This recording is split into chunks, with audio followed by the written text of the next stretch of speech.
पनाह मांगता हूँ अल्लाह की शैतान गर्दूत से। अल्लाह के नाम से शुरू जो बहुत मेहरबान नहायत रहम वाला है। सब तारीफ़ है अल्लाह के लिए जो मालिक है सारे जहान वालों का, बहुत मेहरबान नहायत रहम वाला है। मालिक है जो रोज़े जज़ा का।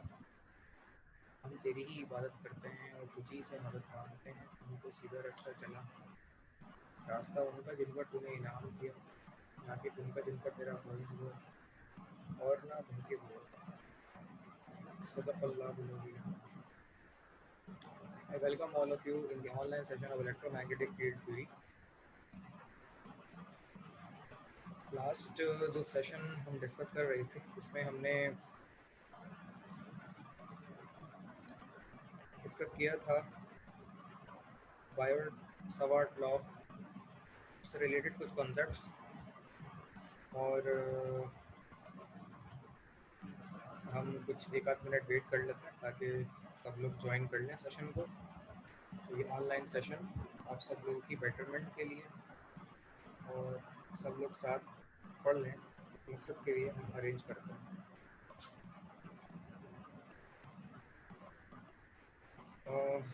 अगली चीज़ जो मुझे शेयर करनी थी आप लोगों से वो लेक्चर था जो मुझे शेयर करना था आप लोगों से, और वो कर्ल के ऊपर था और एक और चीज़ के ऊपर था, ये हाँ एम्पेयर सर्किट लॉ की एप्लीकेशन से रिलेटेड हमारे कल था। और जनाब कर्ल के ऊपर एप्लीकेशन का था। ये दोनों लेक्चर मैंने अपलोड कर दिए हैं हमारे व्हाट्सएप ग्रुप पे, तो आप वहाँ से ऐसे देख सकते हैं। और लेक्चर से रिलेटेड पुराने अगर किसी की कोई क्वेरी हो तो मुझसे डिस्कस कर लें। वो मेरी मेल एड्रेस adilkhanpakistan@gmail.com और adil.khan@hamdard.edu.pk के ऊपर। और इसके अलावा हमारा व्हाट्सएप ग्रुप है क्यूरी रिलेटेड लेक्चर, आप वहाँ भी पूछ सकते हैं। और इसके अलावा जो पर्सनल ग्रुप में पूछना चाहे तो वो वहाँ पे भी पर्सनल कन्वर्सेशन में भी मुझसे डिटेल्स में क्वेरी डिस्कस कर सकता है। अगर कोई डिफ़िकल्टी हो किसी लेक्चर में तो हमारे कल तो उससे रिलेटेड ये चीज़ भी हो सकती है। तो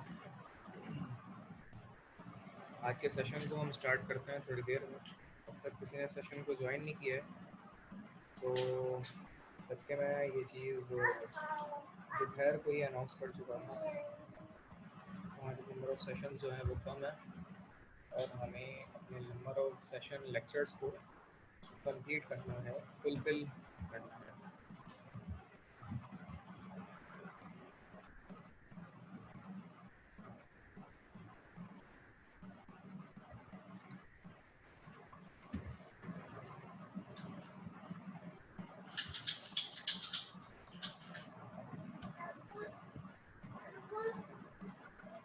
तो मैं लेक्चर के लिए स्क्रीन शेयर कर रहा हूँ अपनी।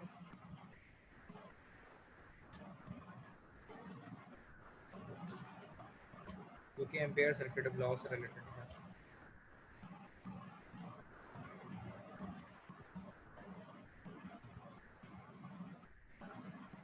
तो टॉपिक नंबर 2 इस चैप्टर का है एम्पेयर सर्किट लॉ, और टॉपिक नंबर 1 क्या था अगर आप लोगों को याद हो तो था बायोट-सावर्ट लॉ। बायोट-सावर्ट लॉ हमने पढ़ा था कि अगर हमें मैग्नेटिक फील्ड इंटेंसिटी या करंट को मालूम करना हो तो हम उस मकसद के लिए बायोट-सावर्ट लॉ को इस्तेमाल कर सकते हैं। तो वो उसके लिए हमने उसका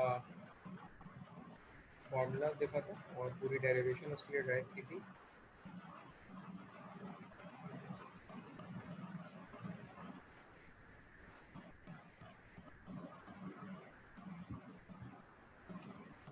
तो इसके लिए हमने पूरी डेरिवेशन को ड्राइव किया था और डेरिवेशन ड्राइव करने के साथ साथ हमने इतनी डिटेल्स की पढ़ी थी डेरिवेशन के साथ तो आपसे एक्सप्लेन की थी। और फिर हमने ये बताया था आखिर में कि उसकी पॉइंट फॉर्म, डिफरेंशियल फॉर्म जिसे कहते हैं, और एक इंटीग्रल फॉर्म हमने डिस्कस की थी, और हमने उससे एच और करंट के रिलेशन को भी डेवलप किया था। Now move on to the Ampere circuital law, जो कि चैप्टर 8 जो हम पढ़ रहे हैं, इसका टॉपिक नंबर 2 है ampere circuital law. Ampere circuital law के ऊपर अगर हम बात करें तो this law states that the line integral of H about any close path is exactly equal to the direct current enclosed by that path. तो Ampere circuital law यही है कि अगर हमारा line integral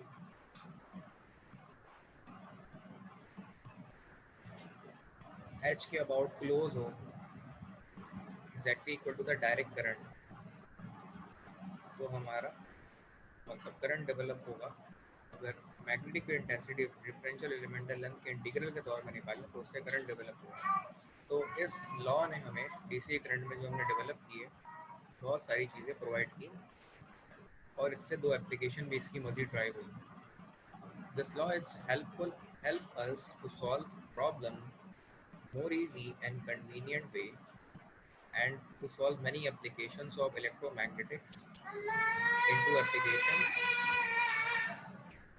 in AC kind of phenomena. One is solenoid.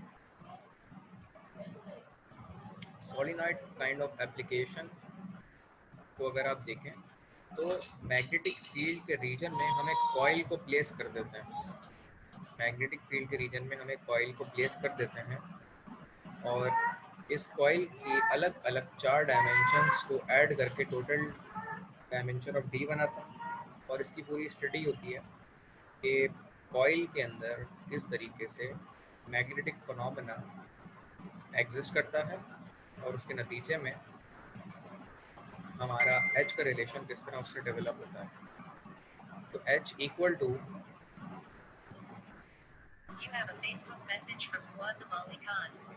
H equal to N into I over D, और A R इसकी position vector को represent करता है, और एच की मैग्नेटिक फील्ड इंटेंसिटी को रिप्रेजेंट करता है। ये सोलिनॉइड की एप्लीकेशन है नंबर 1 एम्पेयर सर्किट लॉ की। टॉरॉइड में अगर हम बात करें तो एम्पेयर सर्किट लॉ की जो सेकंड एप्लीकेशन है वो टॉरॉइड है।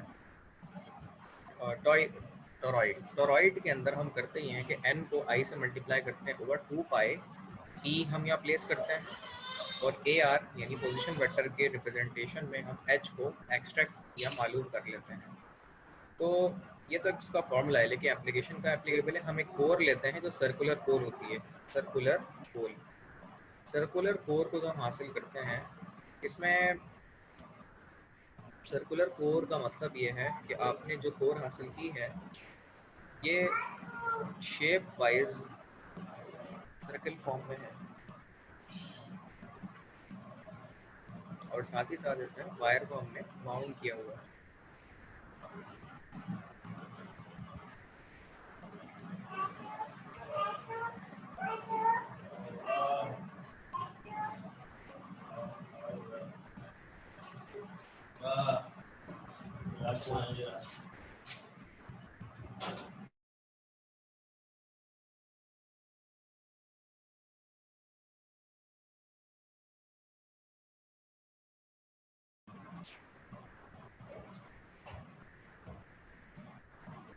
तो आई करंट मैग्नेटिक फील्ड का रिलेशन जो हम इससे हासिल करते हैं वो यही है कि कोर के ऊपर हम वायर को बाउंड कर देते हैं।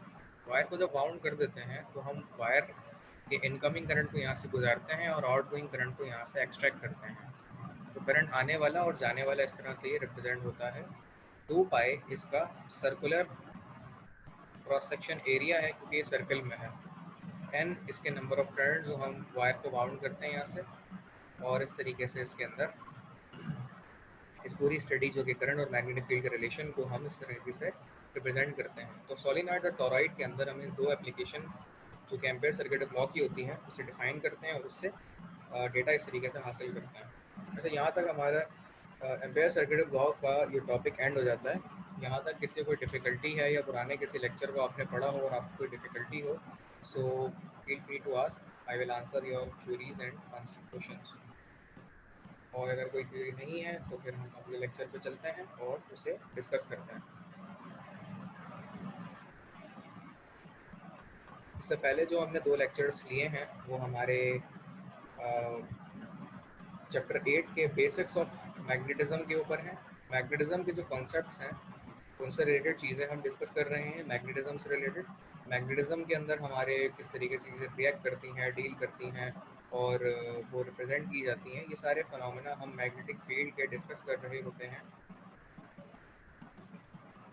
और north to south magnetic field का फ्लो और दीगर चीज़ें जो हम डिस्कस करते हैं वो सारी की सारी बेसिक्स पहले हमने पढ़ी और उसके बाद फिर हमने चैप्टर 8 के विलियम हाइट के टॉपिक नंबर 1 बायोट-सावर्ट लॉ को स्टार्ट किया। बायोट-सावर्ट लॉ में हमने ये डिस्कस किया था कि मैग्नेटिक फील्ड का रिलेशन करंट के साथ किस तरह होता है और करंट को इस्तेमाल करते हुए हम magnetic field, differential magnetic field को किस तरीके से मालूम कर सकते हैं। इंटीग्रल फॉर्म भी हमने उसी का डिस्कस की थी। उसके बाद ये टॉपिक एंड होने के बाद एक न्यूमेरिकल था लेकिन मैंने वो छोड़ दिया था, ये न्यूमेरिकल एंड। उसके बाद टॉपिक नंबर 2 जो कि एम्पेयर सर्किटल लॉ था, एम्पेयर सर्किटल लॉ को हमने डिस्कस किया, उसके स्टेटमेंट को, फॉर्मूले को और इसकी 2 एप्लीकेशन को, और उसमें मौजूद उसके 2 फार्मूले को हमने डिस्कस किया। इन फार्मूलों को डिस्कस करने के बाद हमें ये चीज़ें हासिल हो गई। तो यहाँ तक हमने ampere circuital law topic number 2 को डिस्कस कर लिया। अब हम टॉपिक नंबर 3 पे आएंगे इस लेक्चर के, चैप्टर के। टॉपिक नंबर 3 क्या है? Curl operator. कर्ल ऑपरेटर क्या कहता है हमें? Curl is the closed line integral per unit area as the area shrinks to a point and it gives a circulation per unit area. Thus, if the curl of a unit vector field exists, then the field is called rotational. तो ये एक basic सी बात है, curl हम पहले भी पढ़ चुके हैं, लेकिन यहाँ पर मैं करंट डेंसिटी के पॉइंट ऑफ व्यू से बताऊंगा कि अगर हम कर्ल किसी मैग्नेटिक फील्ड का निकालते हैं तो वो करंट डेंसिटी के बराबर होता है, और करंट डेंसिटी से हम करंट को मालूम कर सकते हैं। The current per unit area is called current density.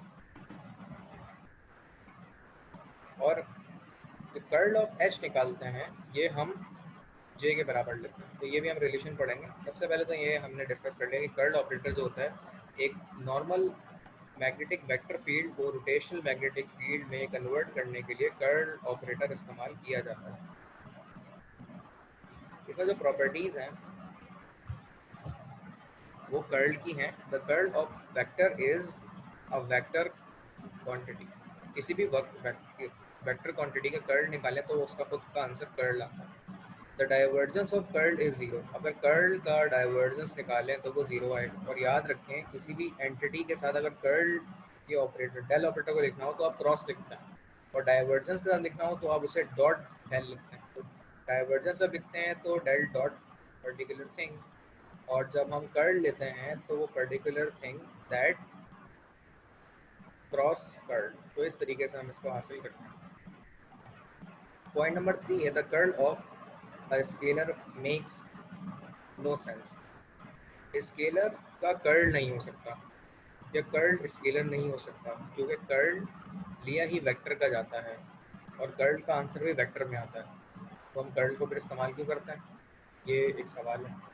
The curl of gradient of vector is zero. अगर किसी ग्रेडियंट का कर्ल निकालें तो वो भी ज़ीरो आएगा। तो किसी curl of gradient of vector is zero. तो ये प्रॉपर्टी है कुछ इसकी।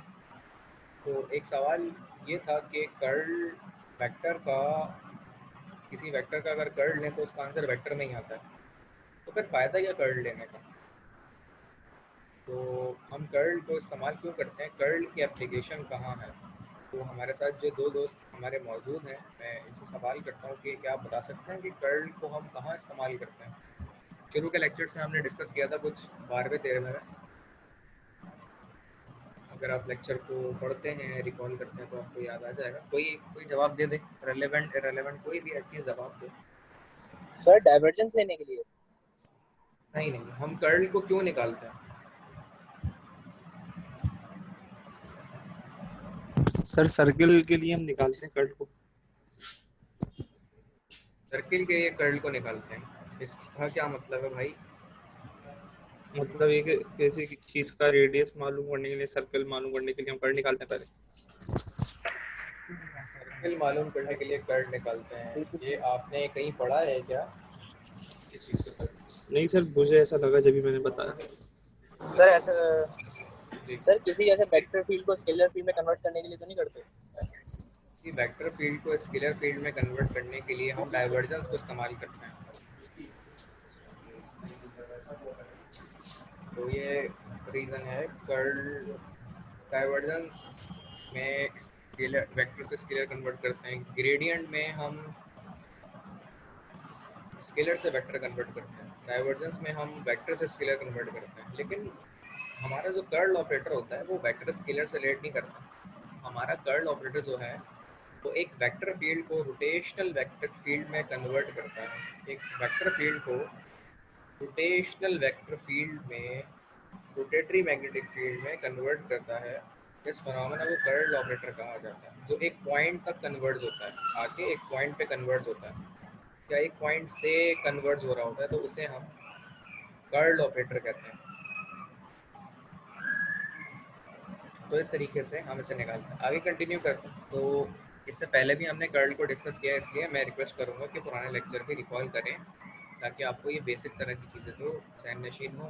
इसके ऊपर तो न्यूमेरिकल भी कर चुके हैं और असाइनमेंट के 2 सवाल 3 सवाल भी हैं इसके ऊपर। The cross product of curl operator and H is called curl of H. Cross with curl operator of H कहलाता है curl of H, and it comes from AC law, ampere circuit law. Ampere circuit law से है, current density कहते हैं इसे। अब curl of H जब हम निकालते हैं तो असल में वो बराबर होता है del cross H, del cross H, और ये बराबर होता है जे के। जे जो है वो करंट डेंसिटी कहलाती है और इसको मेजर करते हैं एम्पेयर पर मीटर स्क्वायर। एक और रिलेशन हमने पढ़ा था करंट डेंसिटी का प्रीवियस एक चैप्टर 6 के अंदर भी। तो ये भी करंट डेंसिटी का एक फार्मूला है जो मैक्सवेल की सेकंड इक्वेशन कहलाती है मैग्नेटिज्म के अंदर। ये मैक्सवेल की सेकंड इक्वेशन ऑफ इलेक्ट्रोमैग्नेटिक्स है। तो इलेक्ट्रोमैग्नेटिज्म के अंदर मैक्सवेल ने बताया था, अगर आप किसी भी magnetic field lines of force का कर्ल ले लें तो वो बराबर होता है करंट डेंसिटी के। तो बराबर होता है करंट डेंसिटी के। Now find curl of H, यानी कर्ल ऑफ एच यानी डेल क्रॉस एच। तो इसमें हम करते ये हैं कि हमारी एक फील्ड दी हुई होती है हमें, H of X, H of Y और एच ऑफ जेड। इसको सबसे आखिर में प्लेस करते हैं, और जब हम डेल निकाल रहे होते हैं तो डावा बाय डावा एक्स, डावा बाय डावा वाई, डावा बाय डावा जेड लिखते हैं, और फिर ऊपर आता है ए एक्स ए वाई ए जेड फॉर्मूले का। तो ये दोनों रॉ जो है फॉर्मूले की हैं। नीचे वाले जो एंटिटी हैं वो आप कंपोनेंट या एच एक्स एच वाई और एच जेड की वैल्यू यहाँ पे वेरिएबल की प्लेस करेंगे आफ्टर रिजॉल्विंग द मैट्रिक्स।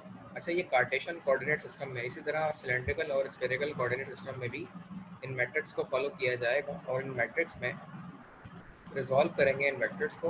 तो आपको हासिल होगा इन मैट्रिक्स को रिजॉल्व करके कार्टेशियन कोऑर्डिनेट सिस्टम या रेक्टेंगुलर कोऑर्डिनेट सिस्टम में ये फार्मूला, सिलेंड्रिकल में ये फार्मूला और स्फेरिकल में ये फार्मूला। एग्जाम में जब आप सॉल्व कर रहे होंगे इस तरह का सवाल आएगा तो ये फार्मूला इंशाल्लाह आपको दिया जाएगा, आपको रटने की ज़रूरत नहीं पड़ेगी। लेकिन एक आसान और बहुत कन्वीनियंट चीज़ ये भी है कि इन फार्मूलों को आसानी से याद किया जा सकता है, और वो ये फार्मूले हैं कि अगर आप गौर करें कि रेक्टेंगुलर या कार्टेशियन कोऑर्डिनेट सिस्टम के अंदर हमने जब इन्हें प्लेस किया है तो बहुत आसानी से ये चीज़ सॉल्व हो गई है। एक पैटर्न अगर गौर करें तो इसमें कुछ नज़र आ रहा है आपको? रेक्टेंगुलर या कार्टेशियन कोऑर्डिनेट सिस्टम के फॉर्मूले में कोई पैटर्न आपको नज़र आ रहा है तो बताएं।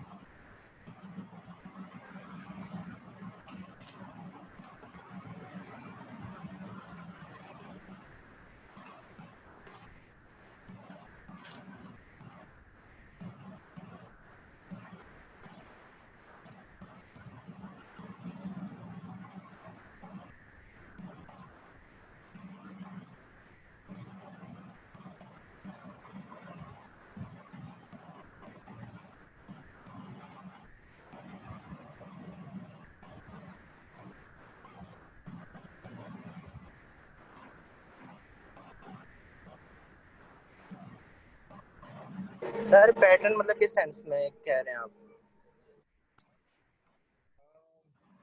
चले मैं हिंट देता हूँ आपको, ज़रा गौर करें। पहली एंटिटी या पहली टर्म अगर आप देखें तो इसमें लिखा हुआ है ax वेरिएबल बाहर और डावा बाय डावा y with respective to H Z हुआ हुआ है, और एच जेड यहाँ लिखा हुआ है, तो ये डावा बाय डावा z के रिस्पेक्टिव यहाँ पे इंटीग्रेट डेरिवेट हो रहा है, और y के रिस्पेक्टिव यहाँ डेरिवेट हो रहा है।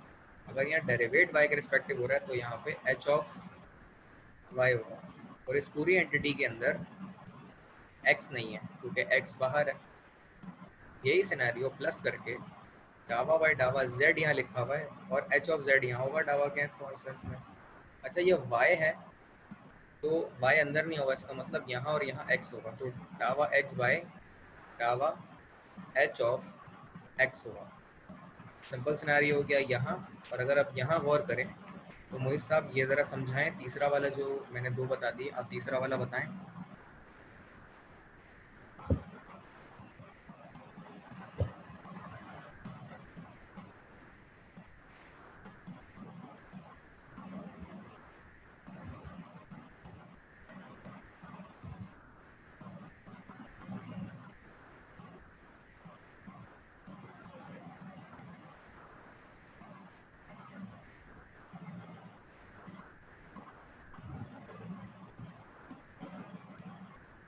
सर ये समझ नहीं आ रहा।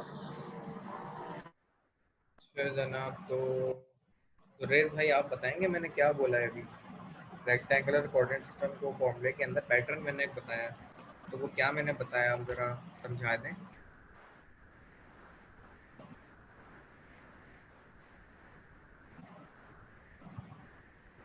जी भाई रेज।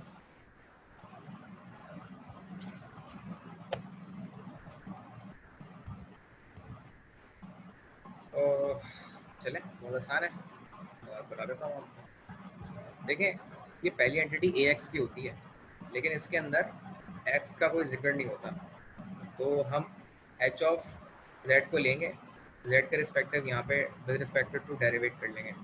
डावा h ऑफ y यहाँ लेंगे, यहाँ with respective to y derivate कर लेंगे, और a ऑफ x बाहर आ गया। इस तरह से a ऑफ y बाहर लिखा है तो अंदर y के अलावा x और z आएगा। डावा h ऑफ x और डावा x और x आ गया। अब डावा h ऑफ z और यहाँ पर आएगा डावा इंटू z।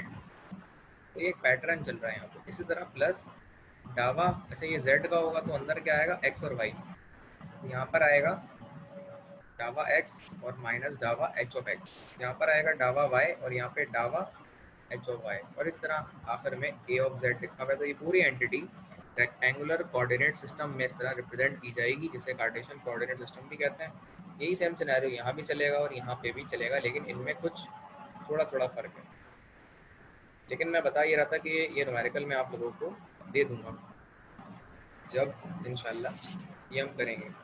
अच्छा अगली चीज़ ये है कि मैंने एक लेक्चर आप लोगों से शेयर कर दिया है, अगर वो आप देखें तो वो मैंने ग्रुप पे शेयर कर दिया है। तो अब हम उस लेक्चर को डिस्कस करेंगे आप लोगों के साथ, वो न्यूमेरिकल है। और इसके आगे का भी एक जो न्यूमेरिकल है वो मैं शेयर कर रहा हूँ आप लोगों से।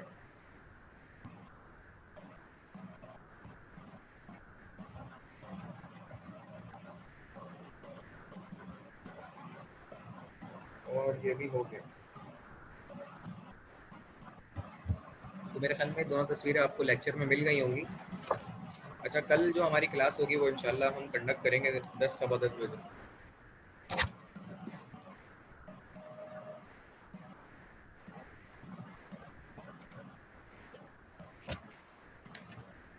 तो लेक्चर पे आते हैं और कंटिन्यू करते हैं। यहाँ तक कोई सवाल तो नहीं है किसी का भाई? गुर्रेज मेरे दोस्त, तुम्हारा कोई सवाल तो नहीं है? जी सर क्या हुआ? मैं पूछ रहा हूँ आपका कोई सवाल तो नहीं है, कोई चीज़ पूछनी तो नहीं है आपने? सर मैं एक्चुअली वॉशरूम चला गया था, तो इस वजह से मैंने सुना नहीं अभी आपने क्या कहा। मैं कुछ नहीं कह रहा था, बस ऐसे ही पूछ रहा था, कोई चीज़ समझ नहीं आई है तो बता दें, बस यही चीज़ बोल रहा था। सर वो तो एंड में पेपर तैयारी करने बैठेंगे तो रिकॉर्डिंग सेक्शन आपका देखेंगे तो इंशाल्लाह समझ आ जाएगा। प्रीवियस भी मेरे पास काम पड़ा है आपका यही सारा। सही है। हमारा आज कौन सा लेक्चर है ये जो चल रहा है अभी, कुछ पता है? ये सर 16 है। 16 लेक्चर है ये 16 लेक्चर मेरे ख्याल में नहीं है। आज का ये हमारा सर ये 18 है या 19 है? 21st लेक्चर है ये हमारा, 21वां लेक्चर। अच्छा अच्छा सर, असल में एक्चुअली सुबह में क्लास नहीं ले पा रहा हूँ ना, इस वजह से मुझे कंफ्यूज था। ठीक है, ये रहा 20वां लेक्चर और 21वां मैं रिकॉर्ड अभी कर रहा जी हूँ। जी ठीक है सर। तो हम चलते हैं, हमने कर्ल का ऑपरेटर डिस्कस कर लिया कि कर्ल क्या होता है। अब हम कर्ल के न्यूमेरिकल की तरफ चलते हैं और कर्ल का न्यूमेरिकल डिस्कस करते हैं। कर्ल के न्यूमेरिकल में होगा ये कि हम फॉर्मूला जो है ऑलरेडी आपसे शेयर करेंगे। अगर ये इस तरह का न्यूमेरिकल एग्जाम में आता है तो आपको वो सॉल्व करना होगा। तो न्यूमेरिकल नंबर 1 है, find the current density if the h equal to y cos ax into ax। अच्छा, ये ax और ax क्या है? ये x respective to a variable है, तो जब इसका डेरिवेटिव लेंगे तो ये ax और ये ax का फ़र्क है। ये ax पोजीशन वेक्टर है और ये ax जो है इसका a वेरिएबल है, कांस्टेंट है, जबकि x इसका वेरिएबल है। तो ये नॉर्मली अलजबरा में और कैलकुलस के अंदर लोगों को टर्म ये समझ आती है कि मैं क्या बात कर रहा हूँ कि ये वेरिएबल है और ये कांस्टेंट है a। अच्छा जी, और ax इसकी एंटिटी को रिप्रेजेंट करता है जो पोजीशन वेक्टर बताता है। अच्छा, यहाँ तक मैं एक बात आपसे डिस्कस करना चाहूँगा आप लोगों से कि भाई मैंने क्विज़ 1A और 1B रख दिया है, तो आप लोगों ने जिस शिफ्ट का क्विज़ दिया था वो LMS के ऊपर अपलोड करते हैं, LMS पे अपलोड करते हैं क्विज़ जो आप लोगों का लिया था मैंने। कर जी सर दिया कर सर वो। दिया अपलोड कर दिया upload।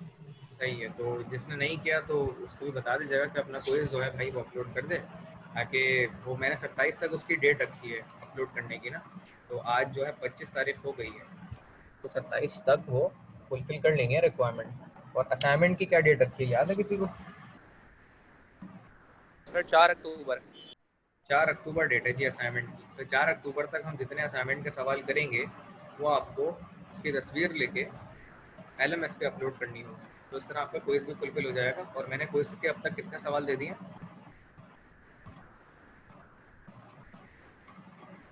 कुछ याद है किसी को?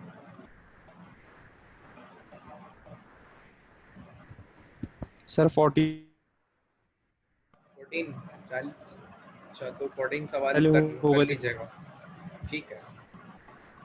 तो जी जी सर। आज का ये सवाल जो ये वाला मैं बता रहा हूँ, ये 15th क्वेश्चन है, 15वां सवाल। रोज़ाना आप एक सवाल कर लेंगे तो आसानी से हो जाएगा असाइनमेंट जो है। तो ये 15th क्वेश्चन है असाइनमेंट का जो मैंने यहाँ पे आप लोगों से शेयर किया, तो हम इसे डिस्कस कर रहे हैं।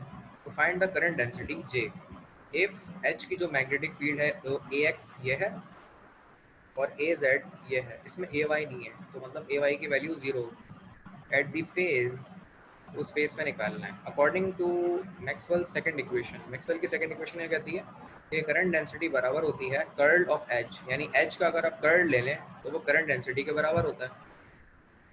तो आप क्या करेंगे कि कर्ल ऑफ H निकालें, उसका ऑटोमेटिकली आंसर करंट डेंसिटी में आ जाएगा। तो यहाँ हमने अभी फॉर्मूला डिस्कस किया था कर्ल ऑफ H का कार्टेशियन या रेक्टेंगुलर कोऑर्डिनेट सिस्टम में, तो यहाँ पे ये रिप्रेजेंट है रेक्टेंगुलर या कार्टेशियन कोऑर्डिनेट सिस्टम में। उसके बाद हमने इसमें h of x, h of y और h ऑफ z को प्लेस करना शुरू किया। तो डावा बाय डावा y विद रिस्पेक्टिव टू यहाँ पर आता है h ऑफ z। तो h ऑफ z क्या था, ये h ऑफ z को यहाँ पे लाके हमने प्लेस कर दिया। ये लेक्चर मैंने व्हाट्सएप पे शेयर किया हुआ है आप लोगों से तस्वीरों की फॉर्म में, तो वहाँ से डिटेल्स आप ले सकते हैं। इसके बाद जो है हमने माइनस साइन लिखा यहाँ पे और h ऑफ y यहाँ पे प्लेस किया। h ऑफ y तो है ही 0 और डिवाइड बाय डावा z लिख दिया, तो 0 with respect to z derivative होगा तो आंसर ही 0 हो जाएगा। a ऑफ एक्स प्लस डावा जेड, और यहाँ पर आता है X of H of X. तो एच ऑफ एक्स दिया हुआ है क्वेश्चन में, आप देखें Y cos A into x.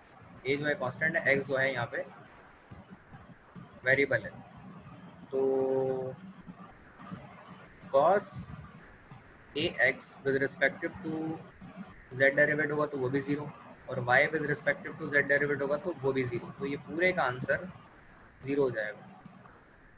देखें ज़ीरो हो गई है, और ये पहले वाला जो ये था इसमें ये भी ज़ीरो हो गया, और ये ई ऑफ एक्स का वाई के रिस्पेक्टिव तो होता ही ज़ीरो है, तो वाई का वाई के रिस्पेक्ट में वन हो गया, प्लस का साइन आ गया, ये ज़ीरो हो गया। अब आते हैं इसकी तरफ, ये लिखा हुआ है डावा x H of Z divide by डावा एक्स।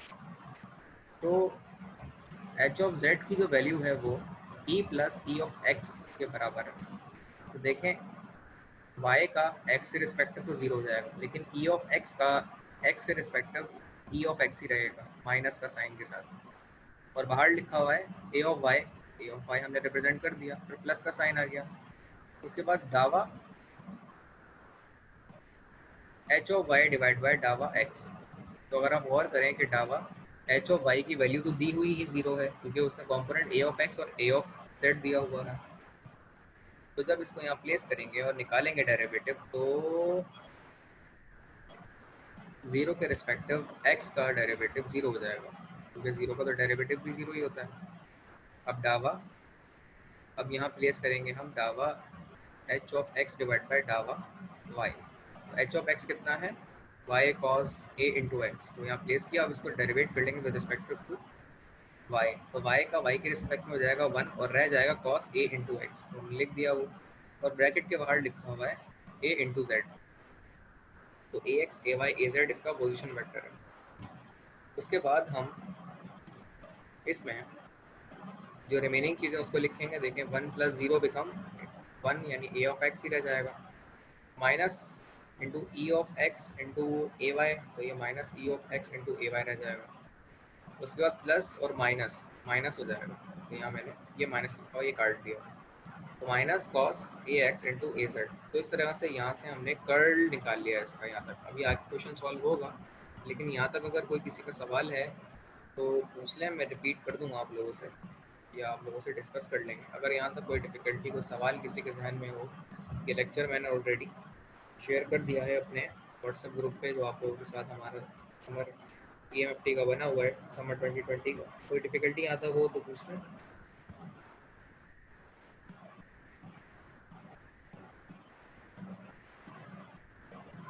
सर जब हम ये डेरिवेट कर रहे हैं बिल्कुल लास्ट वाले में सर, ये ए ऑफ जेड की सर जो एंटिटी है वाई की रिस्पेक्ट से सर, तो ये कॉस साइन में कन्वर्ट नहीं होगा?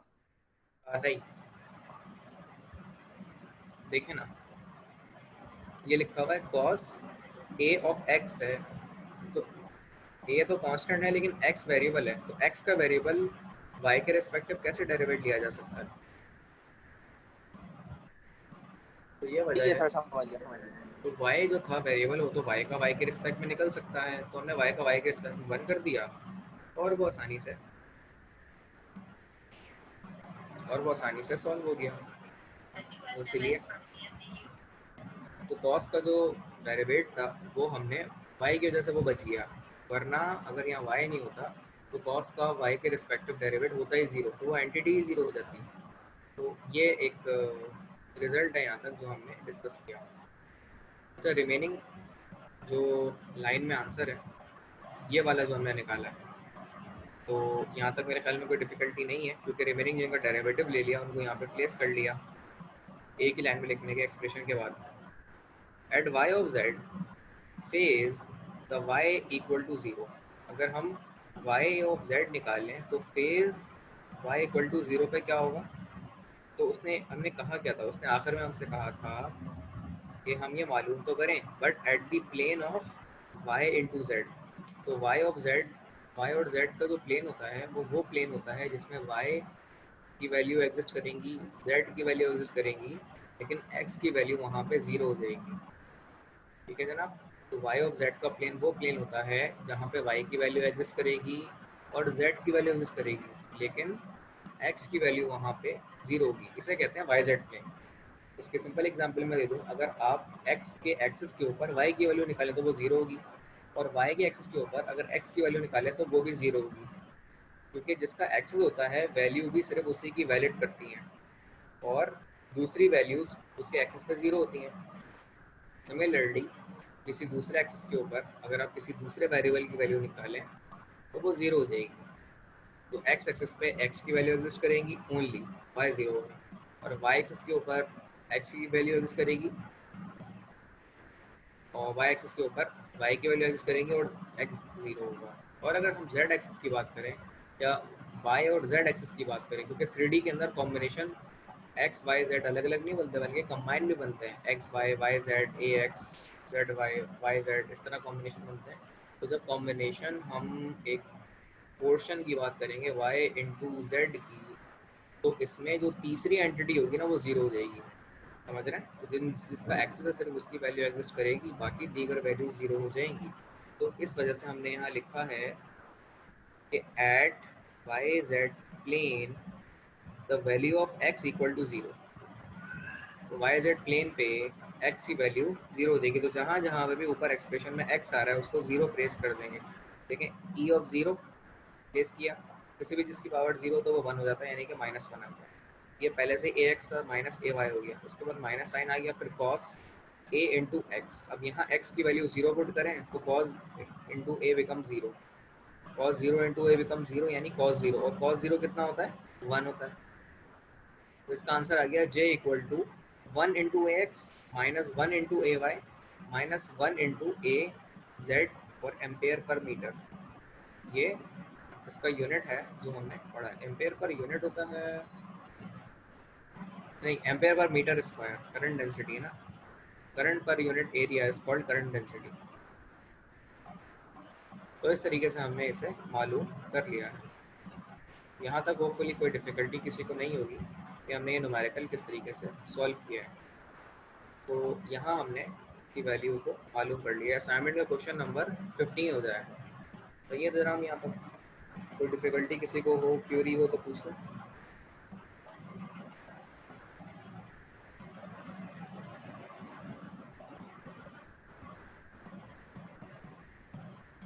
कल की जो क्लास है हमारी वो सुबह 10 बजे कंडक्ट की जाएगी, तो आप सब लोग उसमें ज्वाइन करिएगा क्लास को।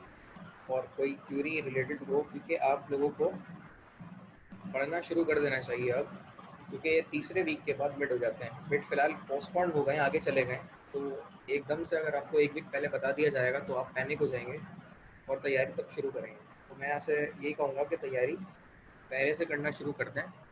ये नहीं कि एंड टाइम पे आप तैयारी करना शुरू करें तो ऑब्वियसली वो परेशानी ही होगी, आपको तैयारी ख़राब हो जाएगी इस तरीके से। तो अच्छी तैयारी के लिए आपको पहले से पढ़ना पड़ेगा, और बगैर पढ़े सर आप वो हमारे तैयारी नहीं कर सकते। वो सर शेजोन अमन सर बता रहे थे सर के मिड और फाइनल कंबाइन होंगे। ये डीन साहब ने कहा ज़रूर था, लेकिन अभी इसका हतमी फैसला नहीं आया।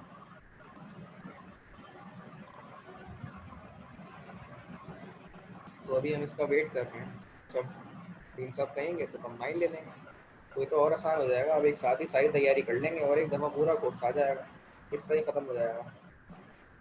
बेहतरीन तरीके का हो जाएगा, ये तो पूरा सेमेस्टर एक दफ़ा ही एग्ज़ाम ले लिया जाएगा ऑन पेपर।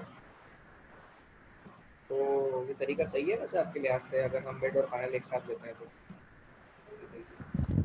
सर बर्डन बहुत हो जाएगा सर। अरे मेरे दोस्त, तुम तो जिसके तैयारी ही नहीं तीन करते, तुम्हें तुम्हारे लिए बर्डन जिसके क्या है तीन यार, एक ही सब्जेक्ट बात है। हैं, नहीं सर ऐसी बात नहीं है, लेकिन जिसके 3 सब्जेक्ट हैं वो मैं जैसे मैंने 3 सब्जेक्ट अभी लिए हैं समर में, तो बहुत मसला हो जाएगा सर। जी, लेकिन मसला तो हो जाएगा, लेकिन अब तैयारी, अगर मैंने यही कहा है कि अगर आप शुरू से कर रहे हो ना तो आपको परेशानी नहीं होगी। सर आपकी सारी बातें सही हैं, शुरू से कर तैयारी भी करते हैं। जैसे मेरे 3 सब्जेक्ट हैं, अब सर तीनों को मैनेज करना डेली बेसिस पे थोड़ा मुश्किल होता है, और फिर मेरी जॉब भी है। तो इस वजह से मैं अगर अपने पॉइंट ऑफ व्यू से देखूँ तो मैं मिड और फाइनल एक साथ नहीं दे पाऊंगा। मतलब इतनी अच्छी मेरी इम्प्रूवमेंट नहीं होगी जितनी मेरी अलग अलग मिड में अलग होगी और फाइनल में अलग होगी। और हैं भी वो तो पेपर पे, ऑनलाइन भी नहीं है।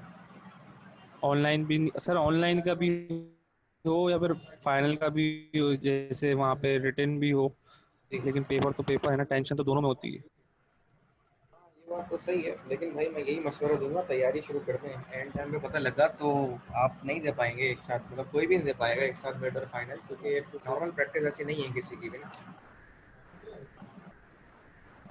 इसीलिए तैयारी शुरू कर दें भाई। वैसे भी मिड तो क्या पता अगर पहले हो जाता है तो तैयारी तो करनी पड़ेगी मिड की आपको। जी जी सर, कुछ आइडिया है तो यूनिवर्सिटी कब से ऑन हो रही है? यूनिवर्सिटी तो ऑन हुई भी है, स्टाफ जा रहा है। मैं 2 दफ़ा तो 2 दिन होकर आ गया हूँ, पीर को गया था फिर बुध को गया था, लेकिन अभी बुलाया नहीं है फैकल्टी अच्छा, को ऑफिशियल तरीके से। तो सर स्टूडेंट्स को कब तक बुलाएंगे, कुछ आइडिया है? अभी तो हाइट वाली फैकल्टी को भी ऑफिशियली नहीं बुलाया, पहले तो फैकल्टी को बुलाएंगे, फिर एसओपी सही तरीके से डिसाइड होंगे, फॉलो होंगे, फिर हम स्टूडेंट को बुलाएंगे। तो मेरे हिसाब से स्टूडेंट तो अक्टूबर तक ही आएंगे भाई, आए तो। क्योंकि अच्छा, ठीक है जिस सर। जिस तरह अभी स्टूडेंट एफ के आ रहे हैं ना, फैकल्टी ऑफ फार्मेसी और मेडिकल के आ रहे हैं, ये पेपर दे रहे हैं आके हाइट में ऑनलाइन। तो पीसी पे इनके पेपर हो रहे हैं, ये पेपर दे रहे हैं, और इस तरीके से कंडक्शन इनके एग्जाम की हो रही है, स्टूडेंट पॉइंट वगैरह चल रहे हैं इनके, और फुलफिलमेंट हो रही है। लेकिन इतने सारे हाइट के सबसे ज़्यादा स्टूडेंट हैं आपको अगर पता हो, और इनकी फैकल्टी भी जी जी सबसे ज़्यादा है, तो जब ये आ जाएंगे तो एक बड़ा क्राउड होगा यूनिवर्सिटी में, तो कोरोना फैलने जी का चांसेस भी ज़्यादा हो सकता है ज़्यादा लोगों में। इसीलिए यूनिवर्सिटी अभी फिलफॉर तरीके से नहीं खोल रही, ग्रेजुअली फेजेस में खोलना है। तो हायर अथॉरिटीज़ को जिसके बारे में सोच रहे हैं, हम सब भी यूनिवर्सिटी जाके पढ़ाना चाहते हैं, ऑनलाइन नहीं चाहते, लेकिन अब देखें जो हाई अथॉरिटीज़ फैसला करेगी, क्योंकि बहुत सारी चीज़ें देखनी पड़ती हैं। आपने देखा कि आईबीए खुला तो 2-3 केस आए तो आईबीए सील कर दिया गया। जी जी सर, ये तो सुना था मैंने। तो लेकिन सर सब यही कह रहे हैं, मेरे आईबीए के कुछ दोस्त हैं, स्टूडेंट्स हैं जी जी। वहाँ से बीबीए कर रहे हैं, तो यही बोल रहे थे कि ये फेक न्यूज़ है। अच्छा और चले। वहाँ पे मतलब जैसे कि दिन में 2 क्लासेस होंगी और हफ्ते में 3 दिन आना है। अच्छा अच्छा, हो सकता है फिर यहाँ भी कुछ इस तरह की चीज़ें फॉलो हों। और अभी स्टाफ को भी ऐसे ही बुला रहे हैं कि किसी को 2 दिन बुला रहे हैं, किसी को 3 दिन बुला रहे हैं, तो ऑल्टरनेटिव डेज में बुला रहे हैं जी जी ताकि एक साथ बहुत जी सारे जी, लोग आएँ। Alternative days.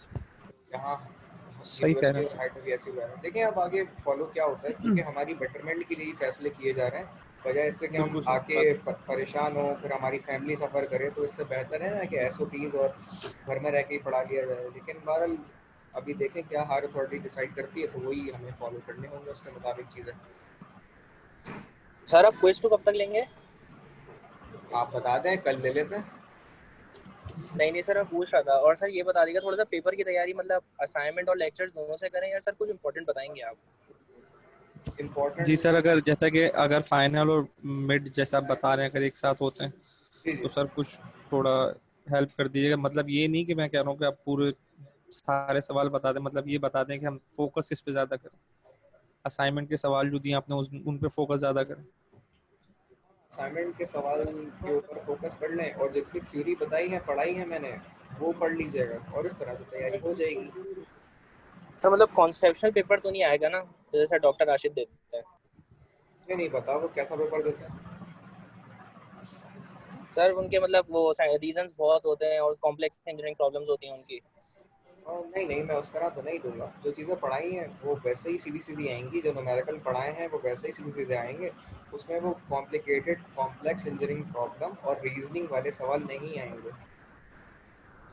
ठीक है सर, यानी कि हम लोग जो है मतलब असाइनमेंट पे ज़्यादा फोकस करें। असाइनमेंट क्विज और जो पढ़ा रहा हूँ चीज़ें, क्योंकि असाइनमेंट उन चीज़ों को ही दे रहा हूँ जो पढ़ा रहा हूँ। थ्योरी, जी सर, थ्योरी तो एक अलग ही वो चीज़ होगा ना, थ्योरी तो आनी ही आनी। लेकिन अगर न्यूमेरिकल्स देखें तो हम असाइनमेंट्स की तरफ जाएं। हाँ, वो एग्जैक्ट वही चीज़ है। ठीक है सर। उससे कर लेंगे आप, तब तो तैयारी हो जाएगी। तो इस तरीके से फुलफिलमेंट इंशाल्लाह। हो जाएगी। तो लेकिन कोशिश करें कि तैयारी शुरू कर दें, क्योंकि असाइनमेंट के सवाल भी आज 15 हो गए हैं। जी सर, 15 होगा। 15 सवाल ज़्यादा होते हैं, और क्विज़ के भी आप लगा लें तो 4 सवाल तो क्विज़ के हैं, तो 15 और 4 19 हो गए। ठीक है सर।